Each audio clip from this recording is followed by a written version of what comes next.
But with goalies, like, you are so rarely helping!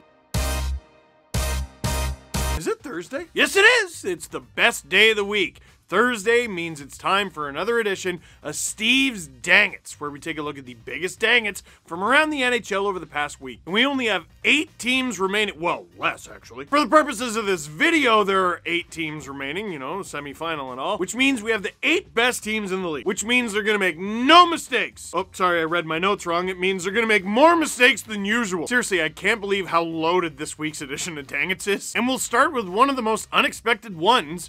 Igor Shesterkin, who has been near unbeatable, looks super beatable. Kreider tried to bat it out of the air. Turning and leading the rush stall. Some room for Niederreiter. Backhand scores! It gets through. Shesterkin, a save he would ordinarily make 99 times out of 100. The Canes will take it there on the board on a goal by Nino Niederreiter. Completely unexpected watching Niederreiter go down on his backhand. He just shovels this at the net.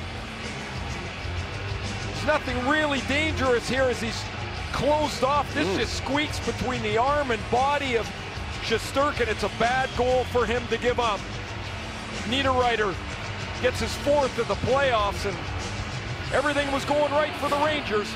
Now it's 2-1. No! Listen, Nino Niederreiter is always disrespected, always underrated, but that goal stinks. If that goal went in the preseason, you'd be like, I think we might need another goalie. For those of you who are new here, he's gonna win best goalie, literally, which makes it all the more confusing. That's a dang it. For our next dang it, the New York Rangers win. That's not the dang it. It's Max Domi going after Lindgren after the final horn and essentially getting mauled. Of course, he took a couple of tough L's down in Carolina to start the playoffs. Final seconds tick off. And as it ends, Domi and Lindgren get involved in it. Domi gave Lindgren a whack with his stick, and Lindgren didn't like it at all. And I don't blame him.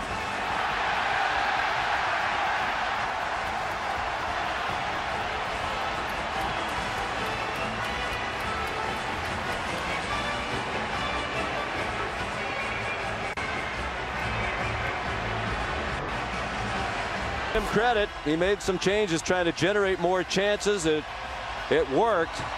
That was the follow-up after Domi had already whacked Lindgren.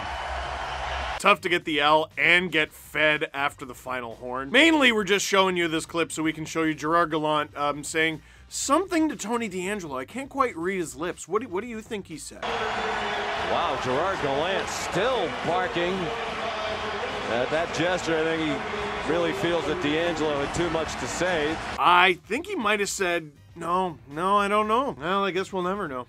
That's a dang it. Moving on to the Colorado Avalanche versus St. Louis Blues series. Now this one, just bombarded my mentions when it happened. Can we just show the screenshot of him out of the net? Yeah, there's Villius.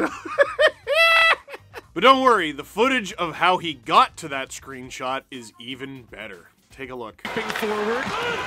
The Blues send the puck into the zone. Makar can't clear. Perunovic, a good opportunity, but back the other way is McKinnon to Landeskog, and he scores. The Avalanche buying some insurance. 2:08 left on the clock. It's now 4-2. And it was like Husso trying to steal the base, and he got tagged out. The signal was given. He got about halfway to the bench, realized this puck was going to turn over. Strong work on the wall to chip this puck out. And the Colorado Avalanche capitalized on a 2-on-1. Husso couldn't get back in time. Right there, the strong play. Random little backhand pass to a streaking McKinnon. And no chance for Husso to get back to the net as Landeskog puts that in. That stick right there by Rantanen breaks up the play, and then McKinnon full speed. Listen, I'm honestly amazed this doesn't happen more often. Like, the art of the goalie pull, it really is an art. You gotta be far away from your net. You gotta have possession. You gotta keep possession. The goalie's gotta get to the bench. The attacker's gotta come onto the ice for the advantage. The whole process kind of takes a wild amount of time considering you have nobody in your net. But sometimes, on rare, shining occasions, it's really funny. Oh man, he looks like You ever seen like a scorpion like defend its territory? Except he like doesn't have the scorpion part of the scorpion, he's just got the claws. He looks like he's going through airport security. All right, sir, just stand with your hands above your head and just wait for this weird thing to just microwave you. Weird that just kind of became normal. Let's ignore the dystopian realities of our reality and take another look at this funny picture. Sorry, Billy. Now this next one, also from this series, is a rare dang it turned into a hat pick. It's a beautiful goal, but it's born from a Devon Toews giveaway. He's being tracked by McKinnon. The puck escapes over to Toews, who gave it away. Pass in front, and Perron scores on the deke.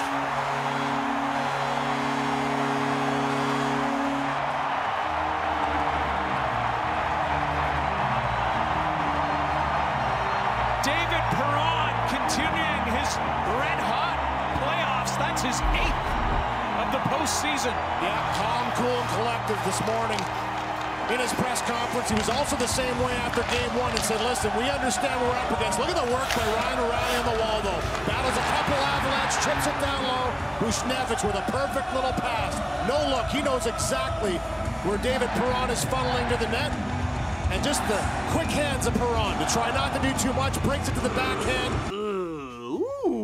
That was essentially my reaction. It's hard to score beautiful goals in the NHL because people are really good at defense in the NHL. When you give it away and the other team reacts fast, it's hard to play good defense, and that gives birth to goals like this. And if you're the Colorado Avalanche, this was a mistake, not a happy accident.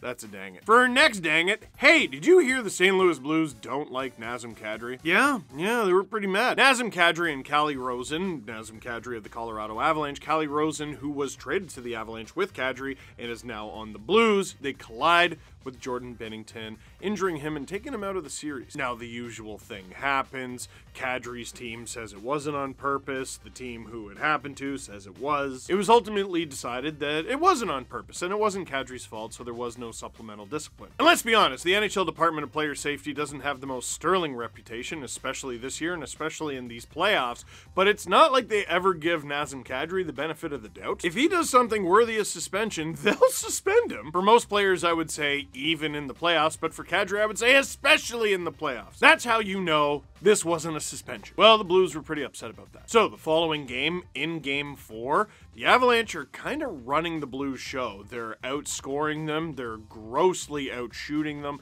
so the Blues allow themselves to get distracted with, you guessed it, Nazem Kadri. Kadri taking it away. Kadri finds an open Toews. Here's Makar making his way out of the zone. Big pass ahead for Nichushkin, too far, and the Avs are called on the icing. Oh my goodness, here we go. And it was Perron and Kadri that initially got into it. Kadri gave him a little bit of a shot. Buchnevich gives him a cross-check from the back. When he gets up, Perron's right there to meet him, and a lot of words exchanged on the bench. And you kind of had the feeling this was going to elevate.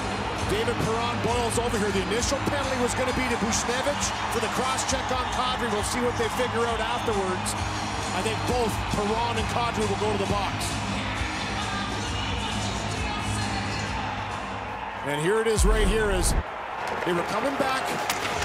First one, a big run by Buchnevich on Kadri. A little discussion coming back to the ice. They have like a little bump. Not too much right there. It's Perron and then bang. Buchnevich gives it to him. Perron comes back with a pretty good cross-check. Gets a couple shots in the scrum as well. Buchnevich takes down Toews. And everybody converges after that. Good job by the linesmen, though. You know what? They were there fast. And they pounced on that pretty quick as Jordan Binnington looks on. Number 57, 2 minutes for cross-checking. St. Louis Valley, number 89, 2 minutes for roughing. So the rough stuff, we knew it was coming, and here it is. There's just no need for any of that, and it's not smart. Apart from the fact that the Blues paid a lot of money to Pavel Buchnevich to get him on their team to be an impact player, and David Perron has been one of the Blues' best forwards in these playoffs, both of those guys need to be on the ice for the St. Louis Blues to succeed. Both of those guys, in that instant, got themselves taken off the ice. In fact, it was a 5-on-3 penalty kill for the Blues after this. Now the Blues do manage to kill it off, but the Avs keep possession, leading to a Kadri goal, and watch David Perron off the celebration. In the game. Byron. Colorado has changed it up. McCarr still there. Kadri. Back to McCarr. Husso shut the door. Byram and McCarr. Here's another shot. Byram has it off the rebound. A pass to Kadri. And he shoots. And he scores. Kadri's second in the game. Third goal in 2 games. Makes it 4-1. What a pass by Bowen Byram. He finds Kadri back door right as his penalty expired. You can see the 2 players were jumping on the ice coming back. But they stayed in the hunt for that puck and just maintained that poise to make the play. First chance by Byram right there. Good save. Recovery. And then eventually it'll come to him. The first rebound right to him. He waits. Onto the tape of Kadri. Back door. David Perron with a flyby there. Almost catches Kadri not looking as he's turning. You're going to see Perron just go right by him with a lot of speed, but he's tickling the rafters. He wants that puck. He's setting the position for a one-timer, puts it through, and there's Perron with the flyby, just misses him. Greasy. And it's a great thing. Kadri scored the goal, and he's feeling himself and everything, but Perron going for that phantom elbow. If it connects, we're having an entirely different conversation about this series, and we probably don't see David Perron for a long time. And, oh yeah, potentially Nazem Kadri too. We seem to always gloss over that in the playoffs. You can't suspend him, he's gonna miss games! Injured player just standing there like, Nazem Kadri ended up getting the hat trick, and it ended up being an amazing moment for the Colorado Avalanche and him personally. That is a hat pick, but for the St. Louis Blues, not so much. That's a dang it. And I'm not gonna call this a dang it because a dang it doesn't properly describe how bad it is, but all the people who sent racism towards Kadri and his family, and also death threats towards Kadri and his family. Can you bleep me? Can I swear if you bleep me? You want me to, you don't want to, okay. Okay, how do I handle this then? I'll put it in the plainest way I can. Don't be a racist and don't send death threats!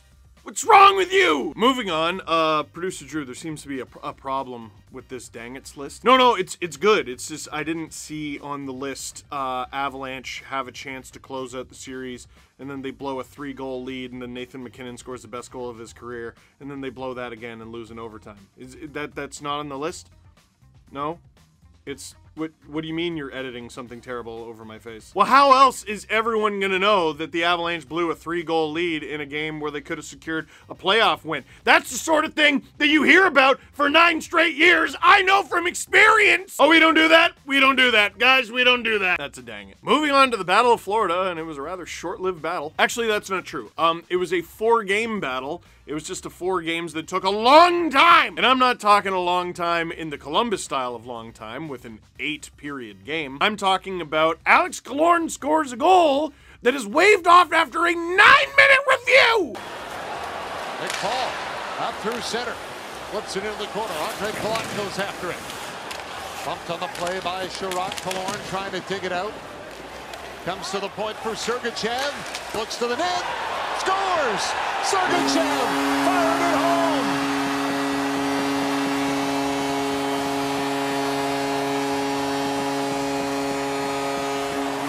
Killorn might have tipped the shot on the redirect. And Alex Killorn has his first of the playoffs, and the Lightning are out front. For Hagee, as you mentioned, John, he had so well in the first series. 12 points, this one can't find it. That looked like a double post ringer, can't find its way in. And then watch this, Vasilevsky's gonna freeze it. Memin doesn't pick it up. He throws it to the corner, starts the breakout. Why take a face-off? We're not doing so good on the draws tonight. Let's get out of here. And then look at Huberdeau is pointing to the net, All right, the Panthers are gonna challenge here, and I believe it is what you talked about. Did the puck go out of play? Missed stoppage, the puck hit the mesh. So they're going to check to see if the puck went out of play, which would be a missed stoppage.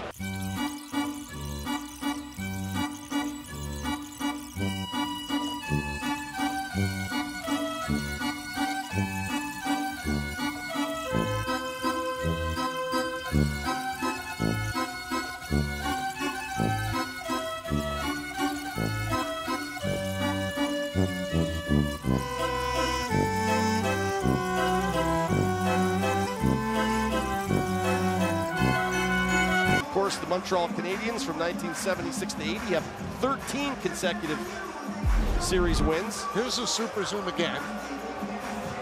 And it's off the mesh. It hits it right up by the guy in the Tampa Bay sweater there. Yeah. It seems like it does. All right, we have a verdict.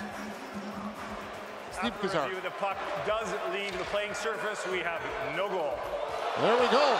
No! No! No! No! Okay, you're this hell-bent on getting the call right, okay? They have a decision to make here. Let me collect my thoughts. They have a decision to make here. Because do we want the review to go quickly and they potentially get the call wrong, or do we want to take as much time as possible to get the call right? I'll give you a moment to think about that, and I will tack on to that an additional question. Why don't we review penalties then? If time is no object, we must get it right. Must. We have to get this right for the integrity of the game. Why don't we just review every penalty? That's too much? That's unreasonable? What about just the third period? What about just the final 10 minutes? What about the final 5? What about all of overtime? Guys, we can't have 9-minute reviews. Well, I'd be going to the box office asking for my money back. Are you joking me? You can't be serious with a 9-minute review to see if the puck just went fleh along the glass. Just fleh. Oh, like, did it touch the netting and we all got our, like, detective magnifying glass out? This is a joke. And it ended up not counting anyway. That's a dang it. Want to see something funny? That wasn't even the only disallowed goal in this game. 29 saves and counting in Game 4, John. Scores! Kucherov right off the draw. The Lightning strike first in Game 4.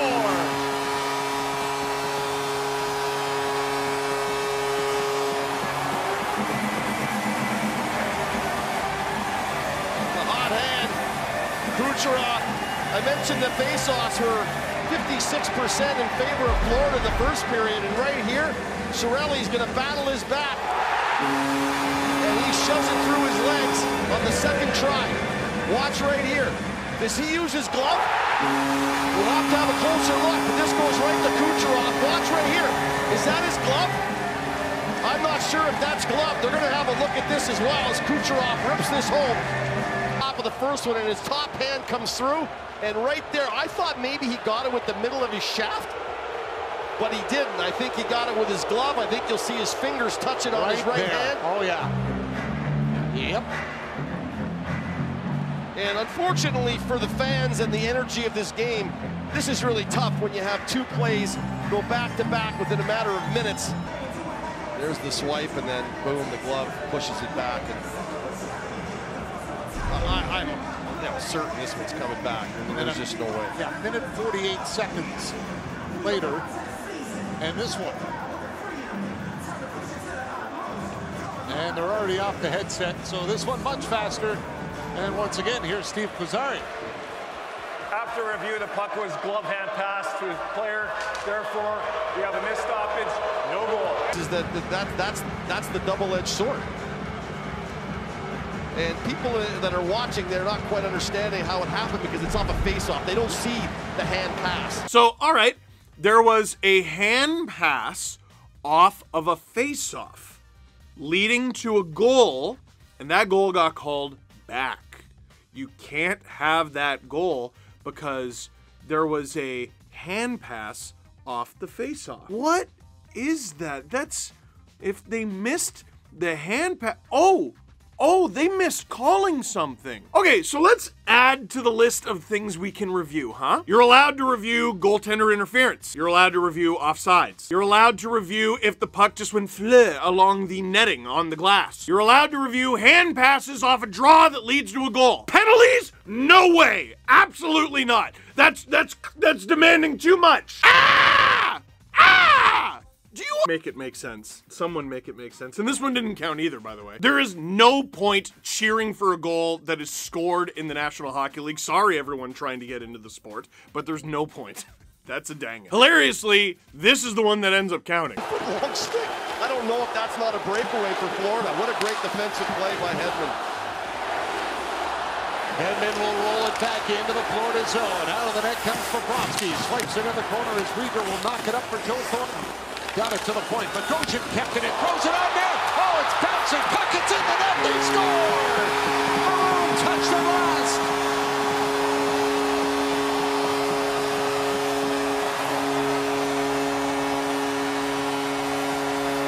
This one's going to count as a long, rangy shot from the blue line is going to fool Bobrovsky. Bogosian's going to lay this at the net, and for some reason, I don't know if Bobrovsky picks it up. He throws it around the wall. Thornton doesn't get it out. Here's the shot fluttering. It hits Bobrovsky in the shoulder, and Maroon takes a whack at it. I'm not sure if Maroon actually hits this puck or not. Right there, it's hard to tell, but Bobrovsky backs up and literally rolls this into the net. What a strange goal, and I don't know what they could possibly call to turn this back. It's not a high stick. I'm not even sure Maroon even touches it. What a freaky goal.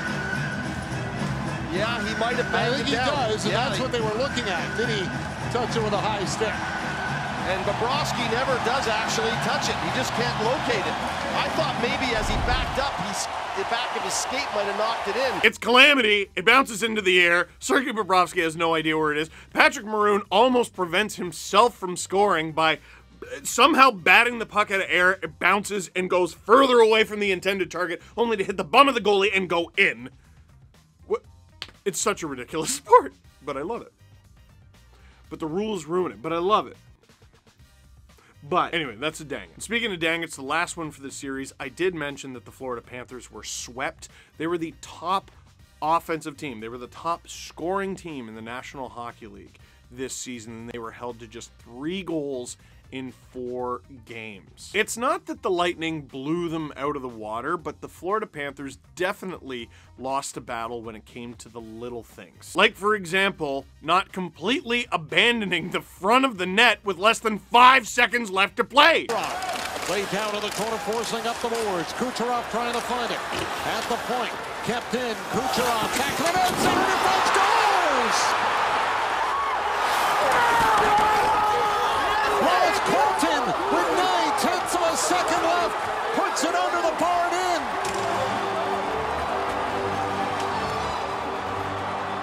in. Ross Colton with his 5th of the playoffs has stunned the crowd here in Sunrise. Unbelievable. Vasilevsky at one end. On the power play. Duclair with the redirect. Look at that save as he gets his glove on it. And then the one-timer here. Redirected. Stretches out and gets his pad out. And that sets up this. The backside pressure by Ruda.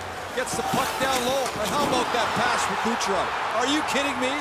And wide open left in front is Colt. As the Florida Panthers were exiting the zone too quickly. The giveaway, the great play at the blue line.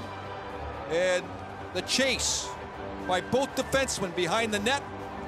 And that left Colton wide open, and look at the clock. Like, come on! Listen, it's an amazing play. It's a wicked pass to Ross Colton, who snipes it with, like, what was it, 2 seconds left on the clock? But Mackenzie Weegar, who's supposed to be a stalwart back there for the Florida Panthers, he goes for the kill, and he super didn't need to. Literally just tie up your man. There is almost no time left in the game. That mistake ends up costing the Florida Panthers dearly.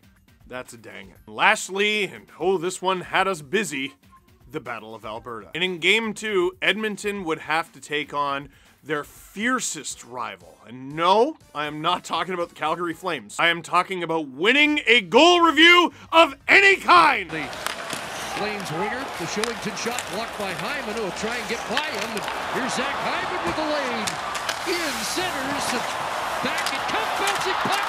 Arcs to spin around, it's in, but it's getting waved off. Emphatically waved off by Chris Lee in behind the Flames net. Yeah, Lee is right on the doorstep and almost sounded like the whistle did go. As you can see, Zach Hyman feeling like it might have gone in before the whistle. We'll have to take a quick look at that. And the one thing that Lee's having a talk now is when did it happen? Great individual effort though, jumping by Shillington, keeping the play alive, trying to get it across. A nice stick by Markstrom, but now, oh boy, that's awfully close, isn't it? Have a listen. Does the puck go over before the whistle?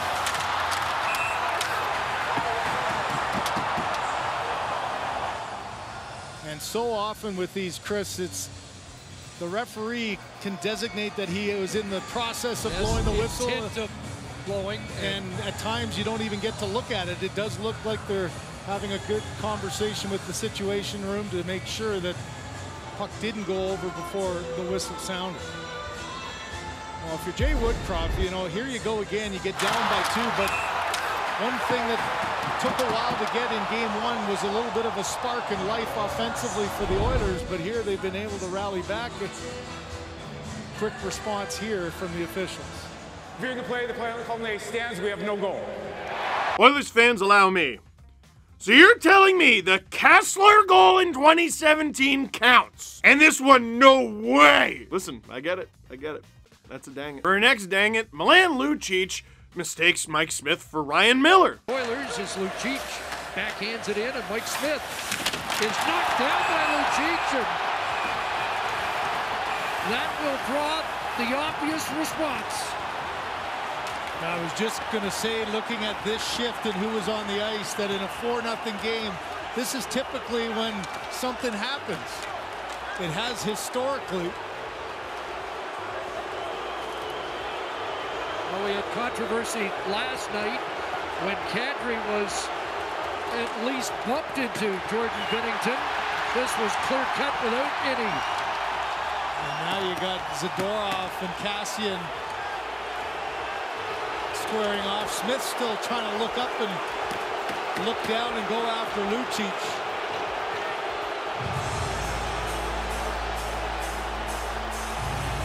Most importantly, it looks like Smith's okay. Lucic gone to the room.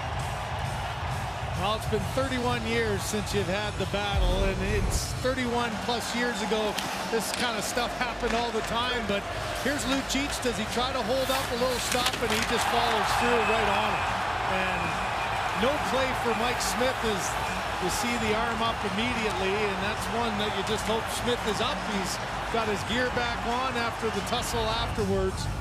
Almost felt like as he turned into it, helmet came off, and he just tried to protect himself knowing that the pile was coming, Chris. Yeah, the pile continued. Yeah.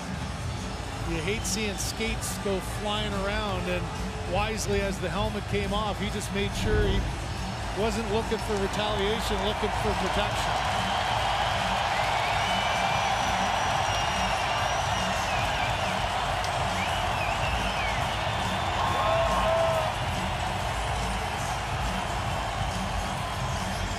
So this might take some time for Francois Saint Laurent and Gordon Dwyer to sort things out. Kulak was involved with Ritchie. You saw Cassian with Zadorov. Josh Archibald was first guy down in defense of his goaltender, and you know Lucic is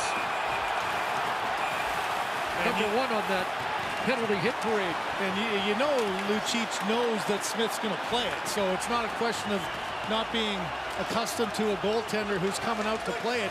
He's already playing it here, the little stop up, and he just decided to follow through. Still can't believe that when Milan Lucic ran over Ryan Miller in 2012, like, it was fine. Was it 2012? It was a decade ago, and I still can't believe it. But even that one seemed to have a little more intention than this. It's funny now because Mike Smith is okay, and also Lucic and Smith are former teammates, so there's probably less likelihood that it was vindictive. But after the game, Daryl Sutter said if Lucic was trying to charge Mike Smith, neither of them would be playing tonight. And after that quote sent a chill down my spine, I thought, you know, he's probably right. But just because it's not on purpose doesn't mean it's not a dang it. Now, at the time I am shooting this video, it is the afternoon of Game 5 Eve for the Battle of Alberta. I will be streaming Game 5, by the way, right here on the Sportsnet YouTube channel. Watch the Stanley Cup playoffs with Steve Dangle. I'm Steve Dangle. Click like, click subscribe, tell all your friends. It's muscle memory at this point. If the Flames are eliminated tonight, Jake Markstrom's performance will be a large topic of conversation. I mean, this is a dude who was nominated for the Vezina Trophy, and he has not been bringing it in this series. You're down 2-1 in the series. You need a hot start in Edmonton to steal one on the road, And this happens 20 seconds in. With Andrew Mangiapane and Blake Coleman likely put out there by Daryl Sutter in anticipation. Giveaway here, scores! Nugent Hopkins, 21 seconds in.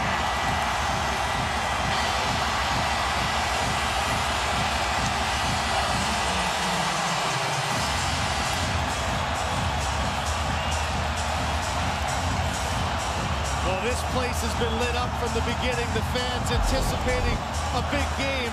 We talked in the opening about Markstrom and his struggles with this team. Earlier he went to play a puck. He was in the no-play zone.